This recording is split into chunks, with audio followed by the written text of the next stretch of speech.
Widya Nuru asks, what's the best thing about your fans in the world? Do they become an inspiration to write a song? Well, I kind of answered that in the last question. Yes, everyone becomes inspiration, you know. More recently, I've been using, not using, but heck, on all the records, I've looked towards my family to provide some insight and inspiration. Because then I get to see who I am in family, you know, who I am to them, and kind of hopefully am able to realize the situation even more and realize myself even more. Oh, man. Do you ever get stressed or overwhelmed? If so, how do you deal with it? Caddy's Corner. That was the jingle by Caddy's Corner. Do I ever get stressed or overwhelmed with life? Not necessarily. Not really. Like I said, by projecting upon the world, like, you know, positive thoughts, a positive picture, you know, speaking with positive articulation, then you're quick to check yourself when you get stressed.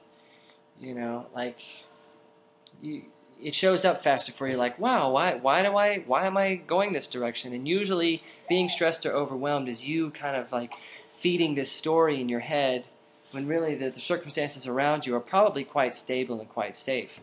So it's a matter of just checking in with yourself, and the more often you do it, the faster it is to clean it up. So I don't really dwell in stress. It usually takes about anywhere from 30 seconds to 30 minutes to knock it out. Sunshine Sasha says, you recently went to Ghana with Free the Slaves. Are there any other causes you'd like to be more active in? You know, recently I've really been saying yes to quite a many organizations that are inviting me to like see what they're doing on the ground. And it was my work with Free the Slaves that really inspired me and kind of introduced me to a kind of strength that I didn't know I had. You know, working alongside James Kofi Annan, who I worked with in Ghana, kind of showed me like, wow, this is what humans are capable of doing, and what one person is actually, how they're actually making a huge difference in people's lives, you know, a real direct impact to their quality of life, to their survival, and to something that was going to impact their entire life. You know, in music, you hope to impact someone's summer, or hope to impact someone's moment, you hope to impact, you know, just something. But to really see this like selfless act, this dangerous act that the work Free the Slaves do, I came home and I had this craving for like dirty conditions. I had this craving to like go make a difference somewhere to someone. I didn't feel like just donating was really going to be enough. And it was around that same time when a friend of mine had visited the Gulf and sent me some photographs, and two friends of mine had visited the Gulf in an effort to do something. And I just raised my hand and said, I'm in. I'm there.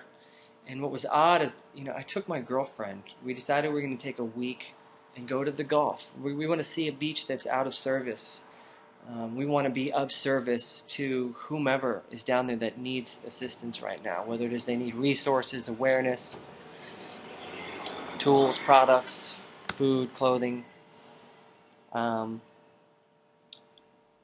last night I was listening to people talk about where they're going on vacation and where they're going to take their girlfriends to. Oh, we're going to go to a house in northern Denmark, or I think we might go to Biarritz.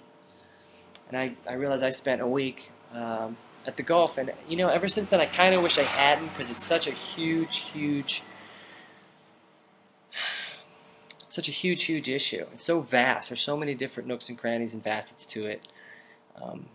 That I came home feeling kind of helpless, kind of disturbed about the massive situation that only has yet to begun, especially environmentally.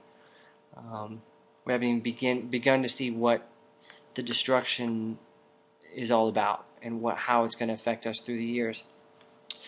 So the thing that I've come to a conclusion is vote. Like, the next thing you're going to find me getting active on is vote. I want to start a voting drive This is a non-presidential year, which not too many people vote. So we need all the young people out there voting, voting, voting, voting, vote, vote, vote. And you have to vote for the candidate who is environmentally conscious, someone who wants to go for green energy, clean energy, green energy solutions, wind, solar, algae, biofuels, to basically reduce our dependency on oil so that we can invest in electric cars and all these new technologies and have a green future. Now, if we don't vote for this, then Congress is not going to hear it, and they're going to keep investing in oil and keep investing in nuclear and clean coal. And we might as well just start, using plastic bags and drinking out of plastic water bottles again, because I just get really nervous about a future like that. So vote. It's a really unique year. It's the last thing I'm going to say about it. It's a really unique season. Every representative in Congress is up for re-election, and a third of the Senate, which means we have an opportunity to elect only those who are environmentally conscious, passionate for the environment, for a green future. We can create a crazy new kind of eco-Washington, an eco-friendly Washington, which will get all the products in our hands that will help us to truly sustain life on Earth. Hence the word sustainability in everything that shows up these days. That's all I'm going to say about that. Other questions? KW Hill 552 asks, what is your biggest musical inspiration? What were your favorite bands growing up? I've always been more interested in songs, really. I rarely have artists. That's not true. My throwback, I can throw these bands on anytime. Blonde Redhead, Radiohead. What's up with all the head? Blonde Redhead, Radiohead, Soul Coughing. Recently fallen in love with this album by Midlake. The Shins, Broken Bells. There's a certain kind of Sigaros. There's a certain kind of like mumbly rock, drony guitar band that I love. I also love Blacktop Project. Sean Lee's Ping Pong Orchestra. A lot, the Matson too. A lot of instrumental, kind of surf jazz, funky rock things. But things you'll find kind of through all of that. It's just like a certain tone, a certain classic raw quality in the rock and in the hip-hop beat genres. But other than that, I just kind of fall in love with songs, whether it's songs from the 80s, 90s, it doesn't matter. Like a great melody, something you can harmonize to. I'm not really picky. Would I consider going back to my musical theater roots and performing on Broadway? I've thought about this. It would have to be the right project to want to do a show 8 nights a week. Even though sometimes our tours get to be like that, where we kind of get into the flow of things and we'll do kind of repeat chunks of shows, night after night after night, because we find how it flows, much like writing a musical would be. This August, I think like August 25th, you can find me at the Hollywood Bowl with the LA Philharmonic. We're going to do a night of the Gershwins. So I'll be doing 3 Gershwin tunes, which it'll definitely play more like it would if it were Broadway, because these were show tunes.